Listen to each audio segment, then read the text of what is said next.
Let's get into the breaking news story, ladies and gents. So this one was the first thing that I saw earlier today, and that is that Jesse Jackson has died.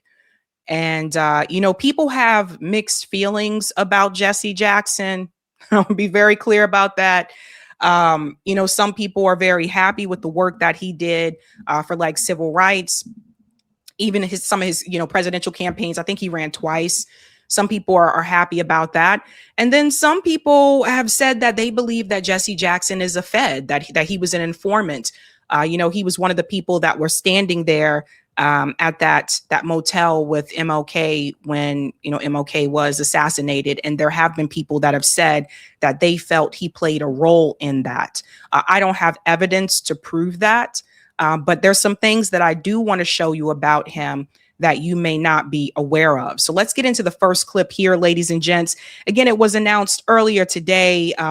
Jesse Jackson, 84 years old, has died. As ABC News has confirmed, Reverend Jesse Jackson has died. For more than 5 decades, he stood as a towering figure of the civil rights movement, rising to prominence in the 1960s alongside Dr. Martin Luther King Jr., a vocal champion fighting for desegregation and equality for Black Americans and marginalized communities. A fierce advocate for voting rights. Reverend Jackson was at the Lorraine Motel in Memphis the night Dr. King was assassinated. He was standing in the courtyard and was among the first to reach him after that fatal shot was fired.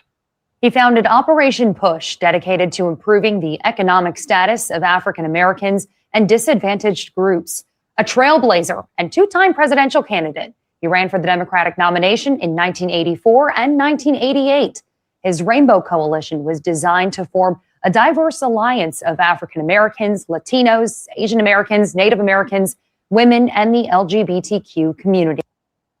And I want to add something here, right? Because a lot of times, there's a lot of credit, and I'll show you this later, that goes to Bernie Sanders for building like this class movement. But I think people do need to realize where Bernie Sanders got that from. That came from Jesse Jackson. When Jesse Jackson was running for president, he had that populist campaign platform. And so you'll see a little bit later where I'll show you where Jesse Jackson actually met with Bernie Sanders before Bernie, even ran for president, et cetera. So a lot of times it's good to look back and see where these things came from.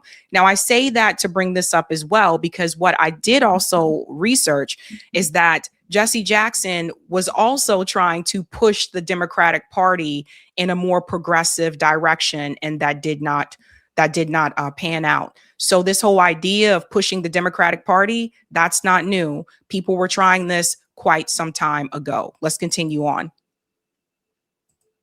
Reverend Jackson was visibly moved to tears when President Obama was first elected in 2008. The realization of his lifelong work and unparalleled victory of the civil rights movement.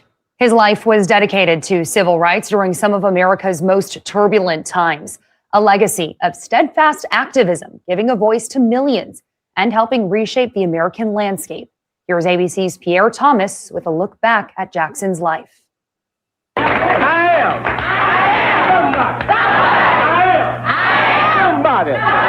All of his life, the Reverend Jesse Jackson preaching, exhorting, demanding justice, a quest to help his people and nation overcome. We ain't the bottom, we the foundation. Always marching, civil rights nonviolent soldier. There he was, shoulder to shoulder with Martin Luther King Jr. after witnessing the beatings of Bloody Sunday on television. Jackson eventually became one of the top lieutenants in the critical Southern Christian Leadership Conference, which challenged the Jim Crow South's withering oppression. A witness to history, he was there on that fateful April evening when King was struck down by an assassin's bullet. This is what some people point to, right? When I told you some people felt as though Jesse Jackson was an informant, they point to this moment. They said that Jesse Jackson was the one that told him to move up to the second floor. And again, I don't have evidence to prove that, so I'm not going to say that I know for sure. I don't know that for sure. But this is one of the things that people had pointed towards. I tried to feel his head, and I asked him, I said, Dr. King, do you hear me? Dr. King, do you hear me? And he didn't say anything. After a leadership struggle with King's successor, Reverend Ralph Abernathy, Jackson split from the SCLC and formed a new organization, People United to Save Humanity, PUSH. Beautiful. After Dr. King, I don't think anyone captured the spirit of America like Reverend Jackson, and he took the movement north. I think Jesse Jackson was the link from that generation of King and them all the way to my generation, and then the generation behind me. Now, we do know, I do know, and I covered this before, that Al Sharpton definitely was an informant, right? So I do know about that. I do have evidence of that. The first wave of the civil rights movement had succeeded in breaking down significant barriers, but Jackson's primary focus was on economic empowerment. We know that we are worthy of respect and protection, but nobody really knows our name, and so we're really still struggling. He broke boundaries in politics, twice running for president, first in 1984 under the banner of a rainbow coalition. Our flag is red, white, and blue, but our nation is rainbow. Red, yellow, brown, black, and white. We're all precious in God's sight. Now, where did he get the Rainbow Coalition from, right? I'm pretty sure he got that idea from the Black Panthers. So you see that nothing is new, right? You see that people usually take things that have already happened and try to recycle it and add something a little bit new towards it. So it just goes to show you how far back this goes. In 1988, he was for a time the Democratic Party's frontrunner for the presidential nomination, winning 11 primaries and caucuses before eventually losing the nomination to Massachusetts Governor Michael Dukakis. I'd rather go down in the stirring fight than drowse to death at the sheltered shore. Jackson also took on the role of freelance international negotiator, meeting with some of the world's most brutal tyrants. That's something I wanted people to see. That one thing I will say is Jesse Jackson was willing to meet with people, especially in regards to foreign policy, that other people were not willing to meet with. So yeah, he did meet with Fidel Castro right here. Tyrants. Overseas, the American black activist Jesse Jackson has become an intermediary in the Middle East. In 1984, he met with Syria's Hafez al-Assad. Goodman and the Reverend Jackson arrived at Andrews Air Force Base, securing the release of downed American naval officer Lieutenant Robert Goodman. In 1990, he held talks with Saddam Hussein to free foreign nationals being held in Iraq as human shields. And in 1999, he went behind enemy lines again to meet with Slobodan Milosevic to negotiate the return of 3 American prisoners of war. At times, he was a spiritual advisor, counseling President Clinton in his darkest hour, facing impeachment over a sex scandal. But Jackson had his own moments where he fell far short of what he had championed. In the mid-1980s, facing controversy for allegedly making a highly offensive remark about the Jewish community. We're going to get to something else here in just a second, because I wanted you to see this as well, even going back then, right? So the comment that he made wasn't anti-Semitic, but I'm gonna show you what he said in the interview. But look at how even back then, see how they came after him. And I really do believe that's part of the reason why he did not get the Democratic Party nomination. They have done this to other people. I told you they did it to Charles Barron, who was running against Hakeem Jeffries. They came after him with the anti-Semitic smears. And so that's how Hakeem Jeffries moved up in the polls, and he ended up in that seat in Congress. A lot of people don't know about this. So had it not been for that, Charles Barron, who's a former Black Panther, he would have been sitting in Congress instead of Hakeem Jeffries. And then you got people out here today telling you, don't challenge Hakeem Jeffries. So you see, he ended up being just a corporate shill. Something else I want to show you here about Jesse Jackson. Again, when I talk about how he passed this message on to Bernie Sanders, learn about the civil rights leader influence in Vermont. Bernie Sanders endorsed Jackson's 1988 presidential campaign, creating a kinship that would influence his own politics in 2016.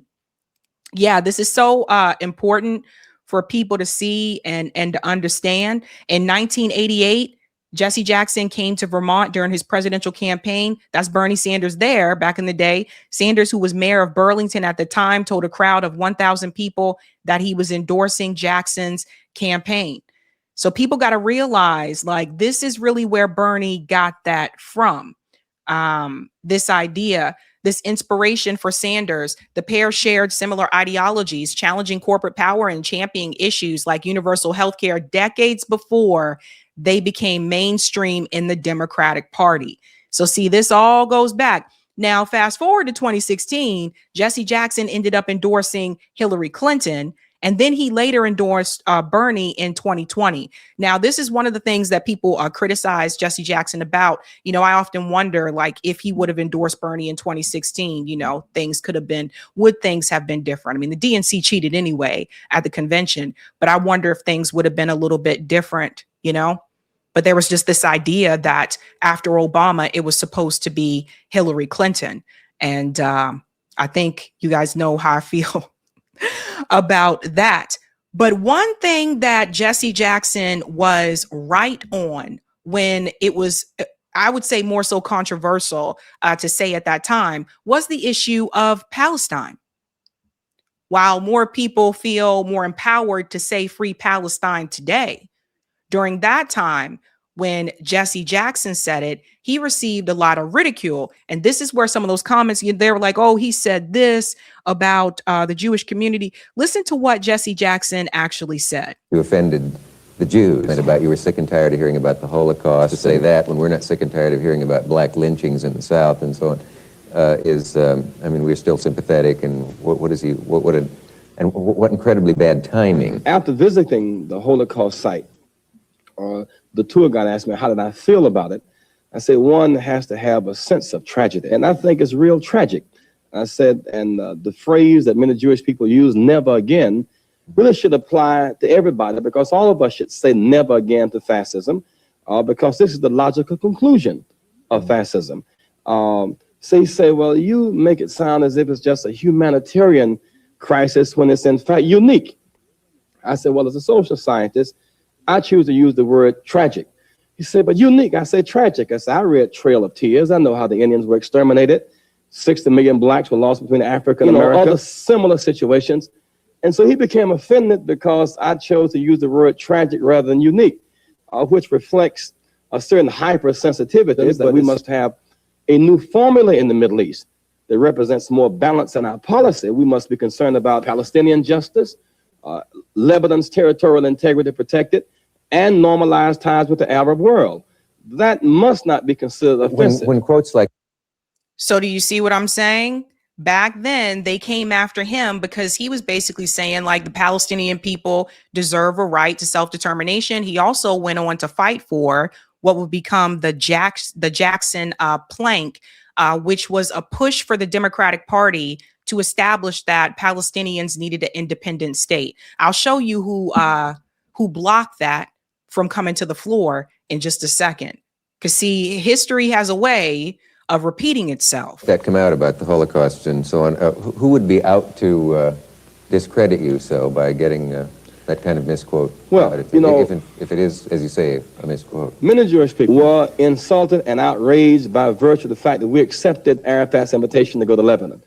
And therefore, and there were many who simply attempted to sabotage the trip by trying to discredit us and therefore make our meeting with him an irrelevant trip as opposed to a relevant trip. One of the guys who helped to deal with our ticket arrangements, getting a travel agent, he became so irate over the fact that we were going to meet this anathema, this guy called Arafat. And he just simply went in rage and lost all sense of emotional balance. He did a press conference. I mean, this is the man who worked for you? No, he did not work for us. So that was a lie he told. He did not work for us. When you had your picture taken hugging Arafat, that, of course, offended a lot of people. Strange bedfellows to be hugging a member of the PLO, an organization not unassociated with terrorism. It's a matter of respect. In that part of the world, one of the common cultural ways of greeting people is with an embrace and a hug on both sides. You offended. So see how back then he was getting heat because he went to speak to Arafat, and notice that the host there said, well, you're sitting down with terrorists. So you see, guys, things that are happening today, these things are not new, right? And so obviously, of course, because he said that the Palestinians should have their own state, etc., of course, the Democratic Party was not going to give him the nomination. Now, I mentioned that he pushed something called the Jackson plank. That's interesting because it was Chuck Schumer who blocked that from coming to the floor. Sound familiar? He's been doing these things as of late as well. Chuck Schumer, this goes way back. He goes way back. And of all the people that decided to issue their remorse for Jesse Jackson dying, it was Chuck Schumer. So a lot of people are ratioing Chuck Schumer right now. He said Jesse Jackson was an icon of the civil rights movement and a fearless warrior for justice for all people. He was one of the most powerful forces for positive change in our country and our world. America is more equal and the just place thanks to his work. My prayers are with his family and all of those who were inspired by him. As we honor Reverend Jackson in the coming days, I will be thinking of the many lessons he taught us. Never look down on anybody unless you're helping them up. We should all seek to embody that spirit and serve others the way Rev Jackson did. Keep hope alive. Well, you know, I'm sure Chuck Schumer, if you are doing some type of event or something for this, he's probably going to put on some kente cloth and maybe even kneel to virtue signal to the Black community. Because here's the thing, Chuck needs to speak to himself. This idea about not looking down on people, not talking down on people, Chuck Schumer does that with the Palestinian community. So you can't sit up here and say what Jesse said and what everybody else should do when you're not doing what Jesse said to do. Right. And we go back to this time here just to show you again, and shout out to 50 Shades Away because they were on it. Here is a clip of Chuck Schumer bragging about blocking the Jackson plank, which was proposed in 1988 on the DNC platform by Jesse Jackson's presidential campaign supporting Palestinian self-determination. So I'm just going to show you how far back Chuck Schumer has been virtue signaling to the community. Watch this. I usually begin my speeches by saying I'm glad to be here. I'm not quite sure that's appropriate tonight. That when I walked up the stairs, I was pushed. That when I came here. Now, if you don't want to hear the other side,